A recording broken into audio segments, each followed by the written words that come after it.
बचपन का सपना फाइनली आज मेरा पूरा हो ही गया। तो वीडियो की शुरुआत में आप लोग देख सकते हैं, सुबह सुबह हम दोनों सीधा पहुंच गए गुवाहाटी।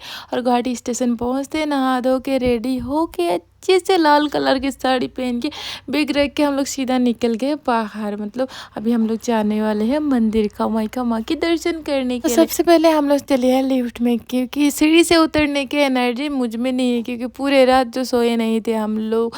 तो सबसे पहले हम लोग सीधा चले हैं पल्टन बाजार। और पल्टन बाजार आते ही हम लोगों को बस भी मिल गई, वो भी सरकारी 10 रुपये में हम लोगों को कामाख्या माँ के गेट के पास पहुंचा दिया। उसके बाद यहाँ से उतरते तुरंत हम लोगों को मंदिर जाने के भी बस मिल गई। और उस बस में चढ़ते ही कुछ सेकंड में बस भी छोड़ दिया और फटाफट से हम लोगों को पहुंचा दिया माता रानी के पास में।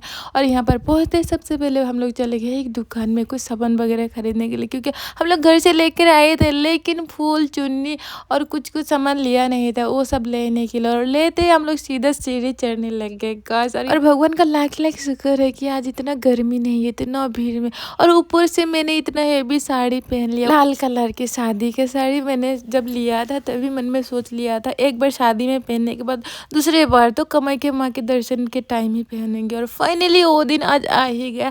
और हम लोग मंदिर के अंदर घुसते ही देखा इतना लंबा लाइन लगे हुए थे, लेकिन फिर भी हम लोग लाइन में खड़े हो गए, क्योंकि माता रानी के पास में आए थे तो इतना तो मेहनत करना बनता है। 2-2.5 घंटा लाइन में लगने के बाद फाइनली माता रानी का दर्शन हम दोनों को हो ही गया। और मैंने सुना था किसी किसी को पूरे दिन लाइन में खड़े होने के बाद भी माता रानी का दर्शन नहीं होता, और हम दोनों का तो 12 बजे से पहले ही हो गया। इसीलिए हम लोग साकी जलाए और टाइम रही थी हम लोग सीधा चले गए उमानंद टेम्पल दर्शन करने के लिए। और बाकी का नेक्स्ट पार्ट में दिखाएंगे।